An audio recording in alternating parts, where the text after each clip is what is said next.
Chapter 1. A Murder. Simon Decker sat at his desk, thinking of what to write. He wanted to write a detective story, but he could only think of the first sentence. The wooden stairs made a strange noise when he walked on them. That's how he found their secret hiding place. Simon was only 30 when he left the army, but he didn't like his job. He was a bomb expert. He worked on a bomb which would put people to sleep rather than kill them. He thought this would be the best way to win a war without hurting other people. Soon he disliked the whole idea of war. He loved reading detective stories when he was a boy, and he had enough money to live without working for some time. So he decided to leave the army and try to become a writer. His dog, Rocky, was at his feet. Suddenly the dog lifted his head and listened, then ran to the kitchen door. What is it, Rocky? Simon heard a woman scream, then a gunshot. There was another shot and the sound of glass breaking. Simon fell to the floor and crawled towards the kitchen. Rocky was in there, barking and jumping at the kitchen door. Simon held Rocky in his arms to keep him quiet. Then he listened. The car door opened and closed, then drove quickly away. The shots came from the house next door, Gerald Dunning's. Simon opened the kitchen door to look outside, but he couldn't see anything. Rocky ran out and went behind Gerald's house. Rocky! Rocky, come over here! Simon followed the dog to the back of Gerald's house. He found Rocky smelling a red scarf on the ground below a broken window. The window was open, but there was a hole in the top, probably from the bullet. Rocky picked up the scarf and ran away. Rocky! Simon was about to run after the dog when he looked through the window. He saw Gerald's body lying on his living room floor. He ran to the front door and went inside. There was blood on Gerald's chest and on the floor next to him. Simon put his fingers on Gerald's neck to see if he was alive, but he was not. Simon used Gerald's phone to call the police. He used a kitchen towel to hold it because he knew that the police would look for fingerprints.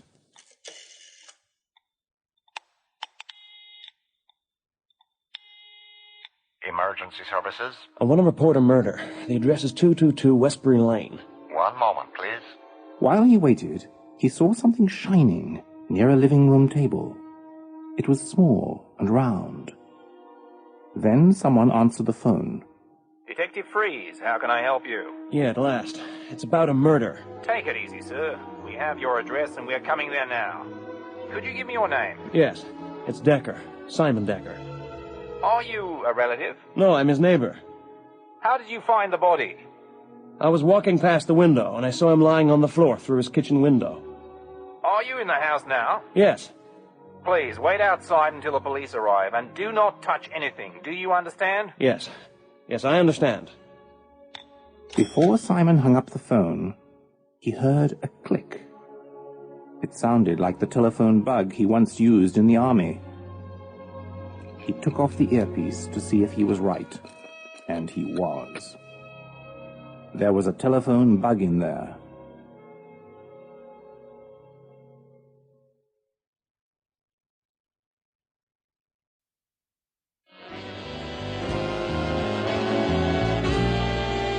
Chapter 2.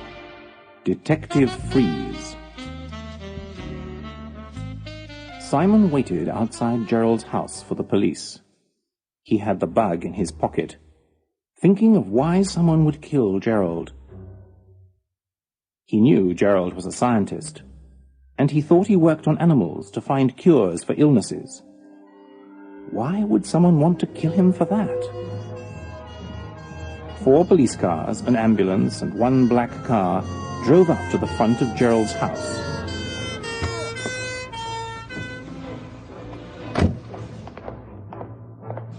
The police and ambulance drivers ran towards Simon. Are you the one who called? Yes.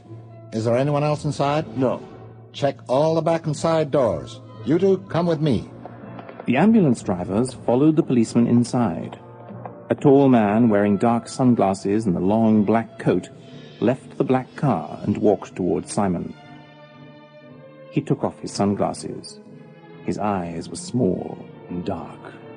You must be Mr. Decker. Yes, I am. I'm Detective Freeze. Pleased to meet you. Is there somewhere we can go to talk? Yes, I live right here. But wouldn't you like to see the body? My men will give me a report. Then I'll look things over. I'm interested in what you saw. Simon took Detective Freeze into his house. As he talked to him, the detective looked around the house. Decker didn't like it. Are you looking for something, Detective? No. Is there something you don't want me to see? Of course not. But I thought you'd want to have a look around Gerald's house, not mine. What do you do for a living, Mr. Decker? I don't have a job at the moment. Detective Freeze saw the paper Simon was writing his story on. He read it. Their secret hiding place, Mr. Decker? That's a story I'm working on. A writer, are you? Not exactly. When Detective Freeze stopped asking questions, he gave Simon a card with his name on it. Call me if there's something you've forgotten to tell me. Detective Freeze and the police left before Simon remembered the phone bag in his pocket. Rocky came home with the red scarf in his mouth, and Simon said, Great. Now Freeze will think I tried to hide the bug in the scarf. Simon picked up the phone to call Detective Freeze.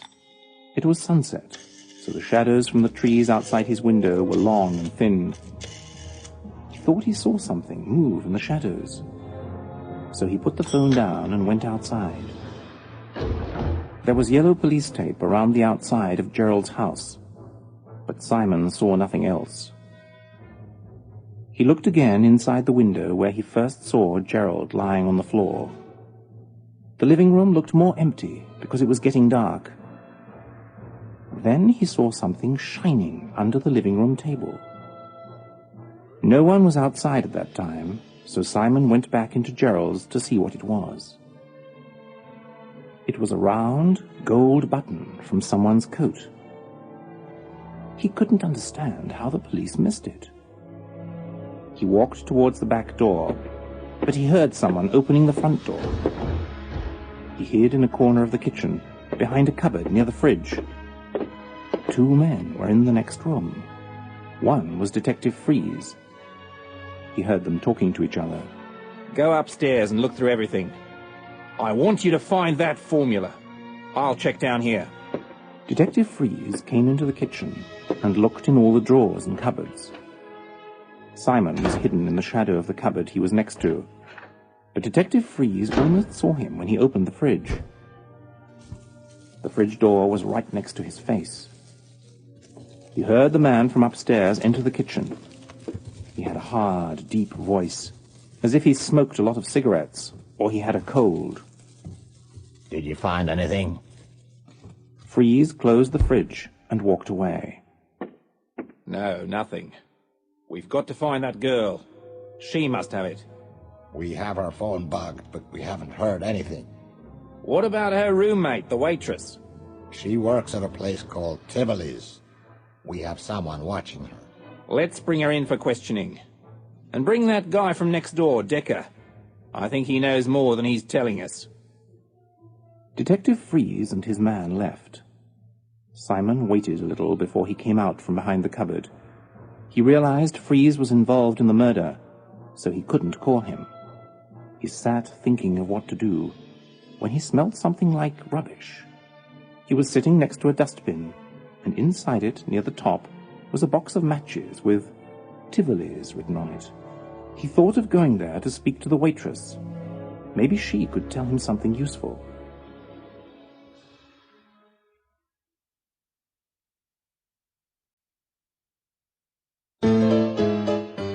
Chapter 3. Tivoli's.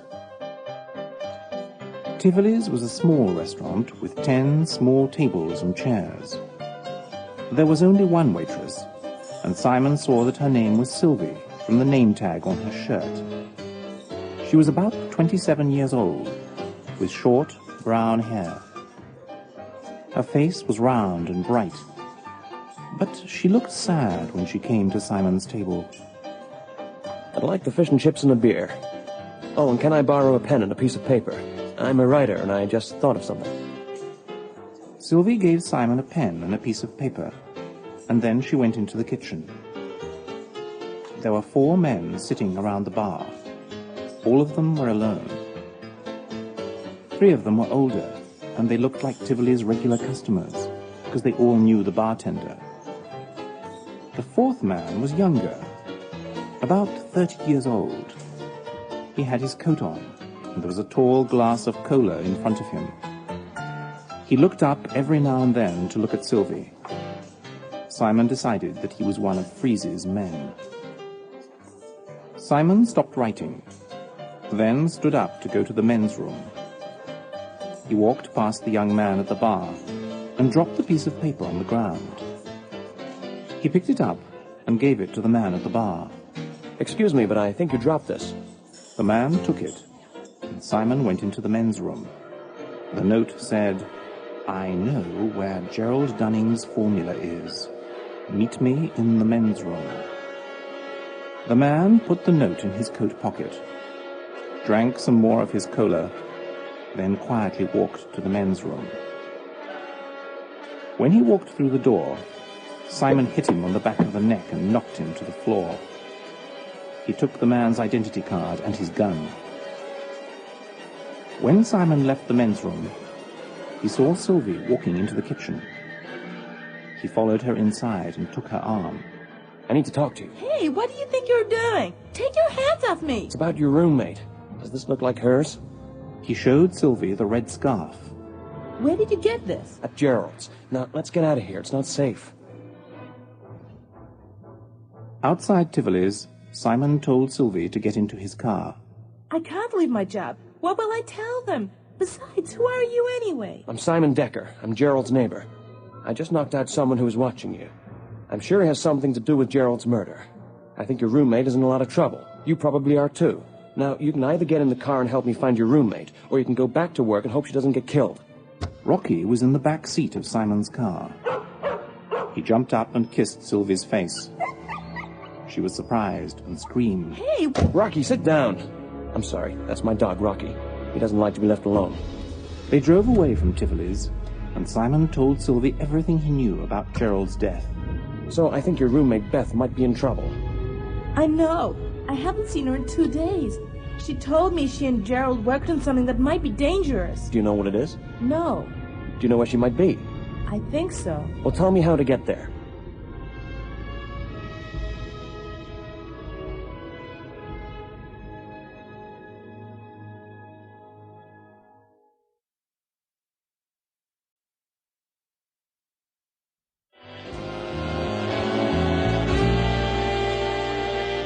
Chapter 4. Beth and her uncle. Sylvie and Simon drove far out of town into the mountains. They turned off the main road and began driving along a small dirt road. It was surrounded by tall, thick trees. Beth's uncle had a cabin in the mountains, and Sylvie thought Beth might be there. It was very dark, and they could only see 10 feet in front of them. Are we getting close? I'm sure it's around here somewhere. Someone fired a gun and broke one of Simon's headlights. He stopped the car, and they got down on the floor. Another shot hit one of the car's tires. Sylvie opened the door to get out. Hey, what are you doing? Get back in here! Beth! It's me, Sylvie! Sylvie was calling Beth's name from behind the car door. She looked up, but she couldn't see anything in the dark. Finally, she heard Beth's voice come from the darkness. Sylvie, tell the man you're with to get out of the car with his hands in the air. Simon, do what she says. Simon got out of the car with his hands in the air. He couldn't see anyone, but he heard someone walking towards him. A short woman with red hair, holding a shotgun, walked into the light coming from the car's headlight. She pointed the gun at Simon. Don't move! Beth, it's all right. He's a friend of Gerald's. Beth reached inside Simon's coat pockets while he held his hands up. She found the gun and identity card that belonged to the man at Tivoli's. She read the card. Gerald never knew a Terence Tolliver government agent. I took that from the man following Sylvie. Look in my back pocket. I'm Simon Decker, Gerald's next-door neighbor. She found his identity card with his picture. What are you two doing out here? I was worried about you, Beth. Simon came to Tivoli saying you were in trouble. I didn't know where you were. Rocky jumped out of the car, and Beth pointed her gun at him. Don't! That's my dog, Rocky. He doesn't like to be left alone. That sure is a nice-looking dog. It was a man's voice coming from behind them. A big man with long grey hair, a moustache and beard, walked out of the darkness from behind the car with a shotgun in his hands. He began to pet Rocky. This is my Uncle Lou. Uncle Lou, Simon Decker. And you know Sylvie. Pleased to meet you. Hello again, Sylvie. Hi, Lou. You two look as if you're waiting for trouble. Well, when Beth here told me what happened in town, I didn't want to take any chances. I agree. Is there somewhere we can go and talk? Sure. My cabin's just a few hundred feet from here. You must do something about my car. Drop it up. We can fix that up later. I taught Beth how to shoot. We didn't want to hurt you. We just wanted to slow you down. Thank God for that.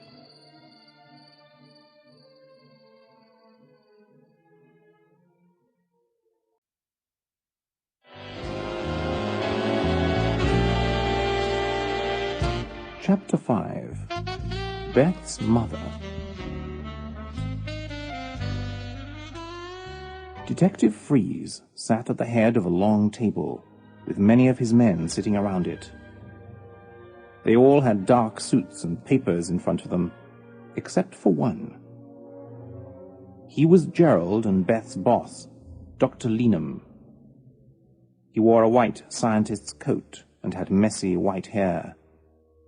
He wore thick glasses. He looked very nervous as Detective Freeze spoke. Doctor, what are you telling the people at the lab about Dunning and Morgan? I've told them they left the country to do research on their new project. Good. But I can't keep saying that. Mr. Dunning is dead, for God's sake. Don't worry, Doctor. When the time comes, we'll say Mr. Dunning had a very bad car accident. For now, say he's out of the country. Have we heard anything on Decker or Sylvie Collard? Since they left Tivoli's together, we haven't been able to find them. We know Decker drives a white 1994 Rover. The police have pictures of both of them. We've told them we want to pick them up immediately. We have people watching for them at the airport, bus and train stations. So far, they haven't left town, unless they are using other names. And what about Beth Morgan? We haven't found her either. Her mother is waiting outside, and we hope she can help us out. Would you like to talk to her alone? Yes, but Doctor, I want you to stay with me. I want the rest of you to find information on the relatives and friends of Sylvie Collard, Simon Decker and Beth Morgan. The men got up and left the room, except the doctor and a short man who sat quietly next to Detective Freeze when he spoke to the others. Everything about him looked perfect. His hair, his suit, his face, except for a button on his jacket. It was different from the others. Detective Freeze spoke in a low and very serious voice. Follow what I say, Doctor. We don't want to frighten this woman, but we want her to think her daughter is in danger. Don't you think this is going too far? I don't want to be part of this. Doctor, you also have a family. 2 children in college, I believe. If you want to work as a scientist again, I suggest you do what I tell you. You can't send your kids to college if you don't have a job. Or if you're not alive. It was the first time the small man spoke. He was the man with Detective Freeze at Gerald's house, the night Simon was hiding behind the cupboard. His deep voice scared the doctor. How right you are, Mr. Connors. The door to the office opened, and a small, nicely dressed woman with silver hair tied up on her head entered. Mrs. Morgan, Please sit down. Thank you. I think you know Dr. Leenham. Only by name. How do you do, Doctor?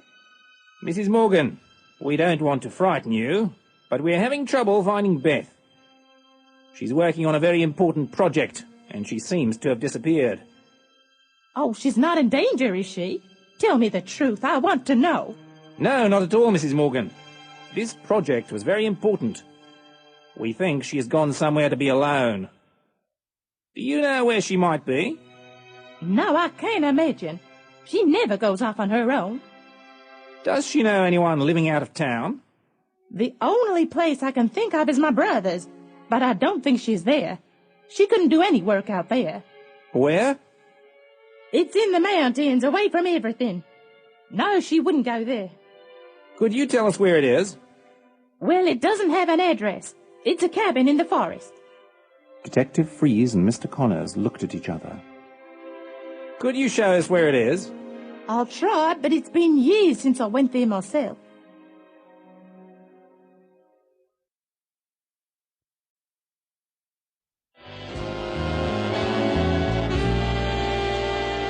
Chapter 6. The Formula.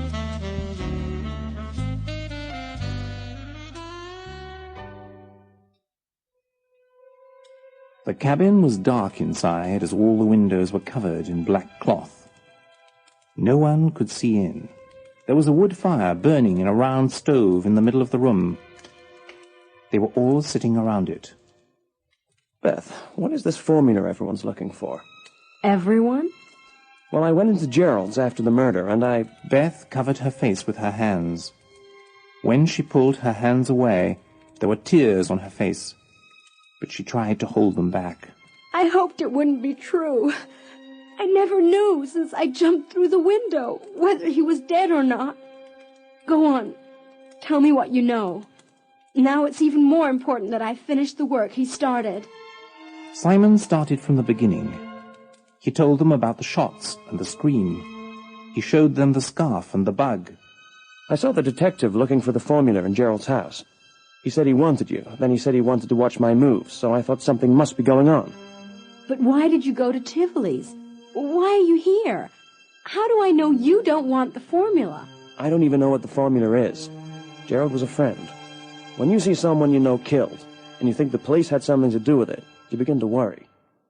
I'll leave if you want me to, but I know about people who want to hurt others. I was a bomb expert in the army. Beth looked at her uncle. He could help with the video. You know I should stay here in case they come looking for you. All right, if you think it's a good idea. Now, here's what's happening. Gerald and I worked on something to help Gerald's brother, Adam. His brother? Yes. Gerald has a brother in hospital. He's very ill. He thinks everyone is trying to hurt him. Why would someone be trying to hurt him? Nobody is trying to hurt him. Let me tell you what's going on. We have found a formula which can make people who are ill think that everything is all right and that nobody can hurt them. Well, since this happened, the government became interested. They began sending people to ask about our work. But why? The night before Gerald was shot, he found some papers in the office of our boss, Dr. Leenham. The government wanted to use the formula as a weapon against their enemies.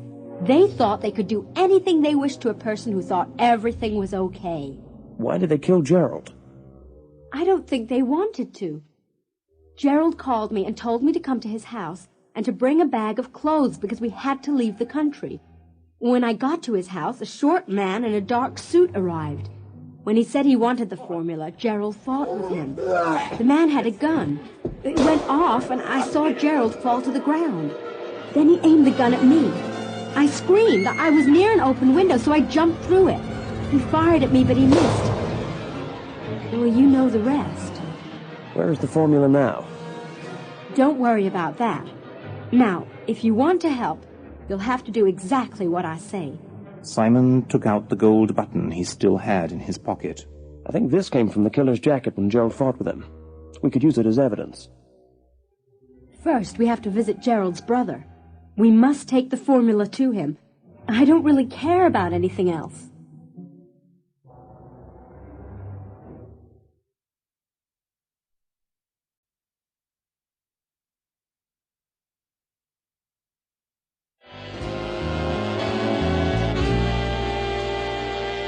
Chapter 7. The Video Cameras.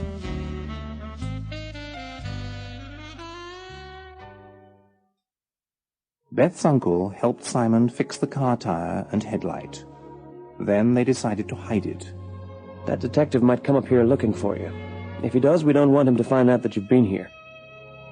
Simon followed Lou's red truck to the top of the mountain.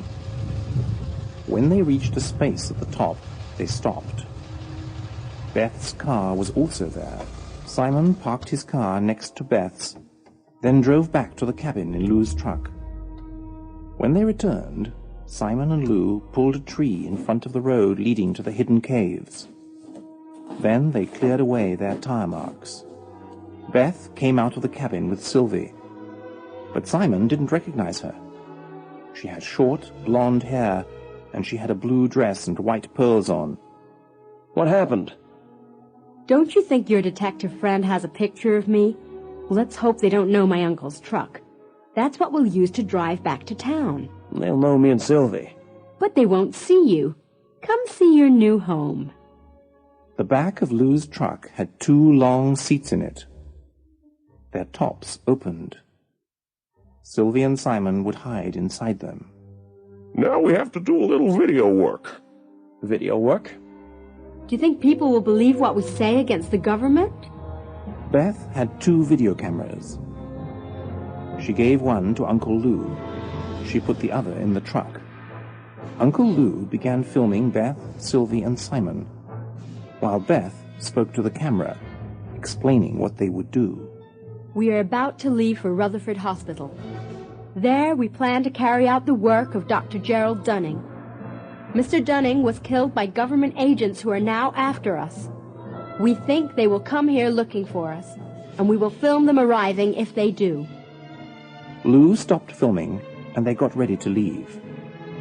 Lou gave Simon a shotgun and the gun he had when he arrived. Beth put a pistol in her handbag. How will you film Detective Freeze and his men if they come here without them knowing? You leave that to me. I may live in the mountains, but I'm still smarter than any city fellow in a new suit. I just remembered. The button. Let's film the button and the bug to show they were in Gerald's house. They filmed both of these things. Simon told the camera his story of finding Gerald's body. He also told the camera about hearing Detective Freeze and the other man in Gerald's house. When he was finished, they prepared to leave. Lou, is it all right if I leave Rocky here with you? Sure, I could use the company. Besides, I don't think he'll stay quiet in the back with you. Simon and Sylvie got in the back of Lou's truck, and Beth drove. After they left, Lou hid the camera in a tree above the cabin door. There it could film anyone coming up the road.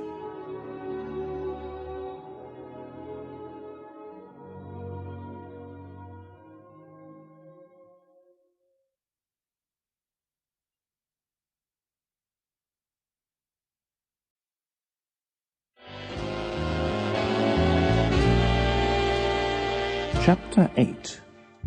Lou has visitors.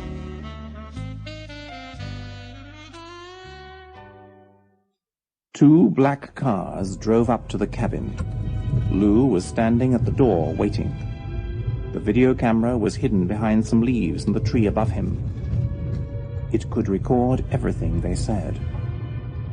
Detective Freeze, Mr. Connors, and Mrs. Morgan got out of the first car. 4 men wearing dark suits and sunglasses got out of the car behind them.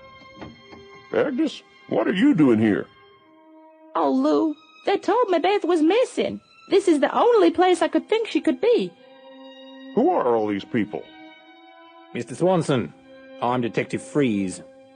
We have reasons to believe that somebody is following your niece. She's working on a very serious project for the government. We want to make sure nothing has happened to her. Well, nothing has. She was here just yesterday. She told me she would go on a holiday to the Caribbean. She didn't say anything about any project. Actually, she was so excited about going away that she left one of her bags behind. Could we see that bag, Mr. Swanson? Of course not. That's Beth's personal business. Mr. Swanson, I need to look in that bag. You'll have to wait until Beth returns to do that. I won't let you search her things. Detective Freeze walked towards Lou, so no one else could hear him. The microphone of the video camera was right over their heads. You're a smart man, Mr. Swanson. Now let me see that bag, and we'll let you go back to your nice, quiet life. I don't know about you, Freeze. You bugged Gerald's house and phone, and then you killed him. And I'll kill you if you don't get out of my way. And you want the formula to kill other people. That's right. Well, I guess I'd better let you inside. Uncle Lou moved out of Detective Freeze's way to let him go inside. Near the stove was a small bag with Beth's scarf in it and a few other pieces of clothing. As Freeze went to pick it up, Rocky ran and bit him on the hand. Lou heard Freeze scream, and he smiled. Freeze saw that there was nothing important inside the bag, but he told his men to turn the place upside down anyway. Mrs. Morgan was outside with her brother Lou, Mr. Connors, and Detective Freeze. She was confused by what the men did. I don't understand, Detective. I thought we were here to look for Beth. My brother has told you she's all right. There are some things we can't explain right now, Mrs. Morgan, but believe me, everything is all right. Freeze's men found nothing in the cabin. They were about to get in their cars and leave, when Lou stopped them. I think my sister would rather stay with me. Oh, no, Lou. The detective will give me a ride home. But there are some things I need to talk to you about. I'll drive you home later. Freeze took Lou's arm and walked him away from the others, but right to the camera. What are you trying to do, Swanson? You got what you wanted from her. Let her go. I don't want her getting hurt. Well, I still need her to make sure her daughter cooperates. Lou tried to take Detective Freeze's gun from him, but Detective Freeze knocked him to the ground. Mrs. Morgan screamed. Get her in the car. Mr. Connors took her back to the car, while Freeze talked to Lou, who was still on the ground. Next time I have to come up here, I won't be so nice, Swanson.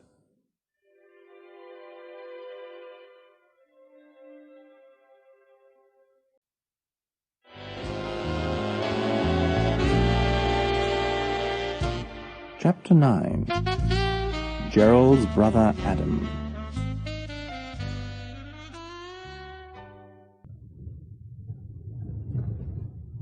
As Beth drove Uncle Lou's truck towards town, she saw 2 police cars parked on the side of the road. They were stopping passing cars. There was an open window between the front and the back of the truck. Sylvie and Simon were hidden under the seats, but they could hear her. Stay down and be quiet. We're being stopped. 2 policemen looked inside the truck as they spoke to her. Sorry, miss, but this is a routine check. We're looking for a couple of escaped criminals, but you look all right. Beth tried not to look at their faces when they told her she could leave. Thank you very much. Have a nice day.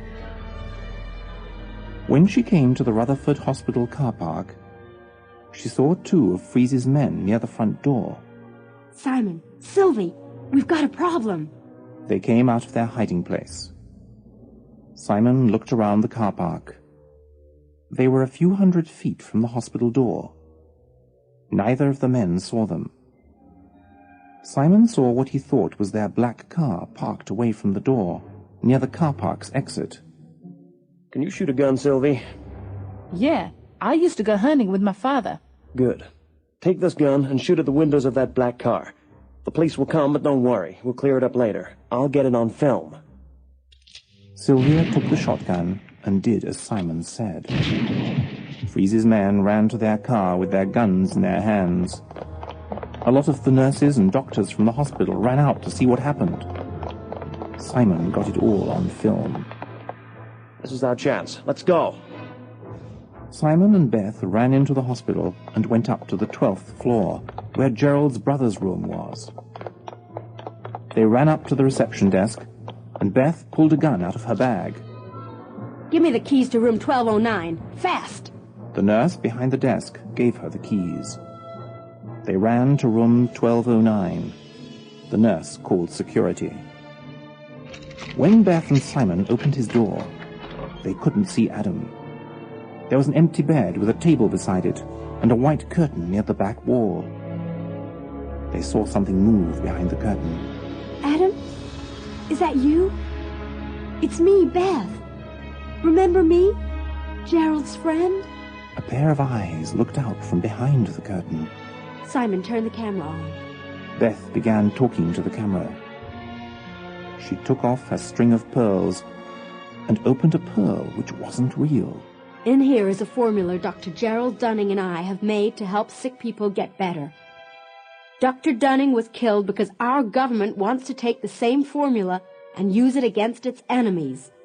They hope that once the enemies take the formula and feel that everything is okay, they'll accept anything the government say or do. That is not why we worked on this project. Dr. Dunning's brother, Adam Dunning, has a terrible illness. We are here to help him and to show you how this formula should really be used. When Beth turned around, she saw Adam standing in front of the curtain. He was a tall, thin young man in a white hospital robe. Gerald is dead? Oh, yes, Adam. I'm sorry. There was loud banging on the door. Open up in there. This is the police. Adam, please. Gerald wanted you to have this. You'll never think anyone is ever going to hurt you again. You don't understand. I'm not afraid someone is going to hurt me. I'm afraid someone is going to hurt you. The banging on the door got louder. They were trying to break it down. Will you take this? We worked so hard on it just for you. It's not me that needs it. It's them. He pointed towards the door. Simon turned off the camera and hid it under the bed. Adam, try to keep this here until we return. Beth, give him the formula. Hold it for us. They won't check you. We'll be back soon. Adam took the formula in his hand without saying anything, just as the police broke down the door.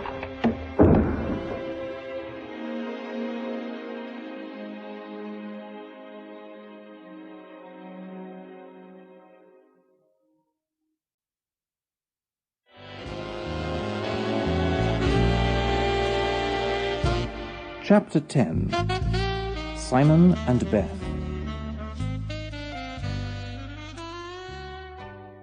Beth was alone in a room with Detective Freeze. They looked through a window into another room where they could see Beth's mother sitting at a table. They could see her, but she couldn't see them. Mr. Connors came into Mrs. Morgan's room and gave her a cup of tea. That's him. That's the man who killed Gerald. I know, Miss Morgan. And if you don't want the same to happen to your mother, you'll help us make that formula you worked on. Beth turned and tried to hit Detective Freeze. He caught her hand and held it behind her. Simon kicked open the door to the room. Let her go, Freeze. A group of army soldiers and a man in a long raincoat and a black hat were behind Simon. The soldiers took Freeze by the arms. Simon put his arms around Beth. What's going on here? Colonel Duncan, I don't understand. You've gone too far, Freeze. We can't have this kind of behavior in our government. I only tried to do what I was told. No, you didn't. Take him away. The soldiers took him out of the room. Simon, I don't understand. Your Uncle Lou. He sent the videotape to all the TV stations. Freeze and his men are on every channel. What about my mother? They looked through the window and saw the soldiers holding Mr. Connors. She'll be all right. Everything will be all right.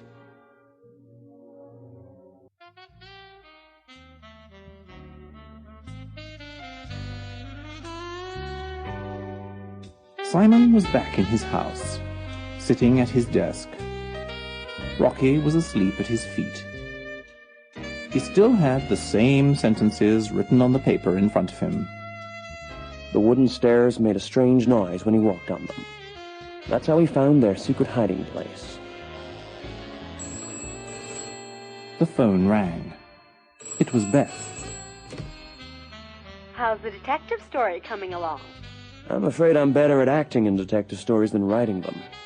Well, the Colonel seemed to think you were pretty smart. Yeah, but that's only because I had you on my side. I'm serious.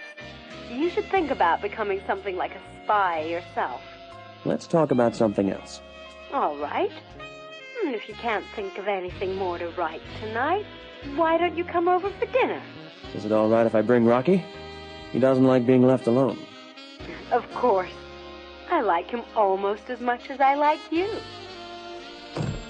Simon hung up the phone with a smile on his face. He looked at his dog. Rocky, my boy, it looks as if we're going to dinner.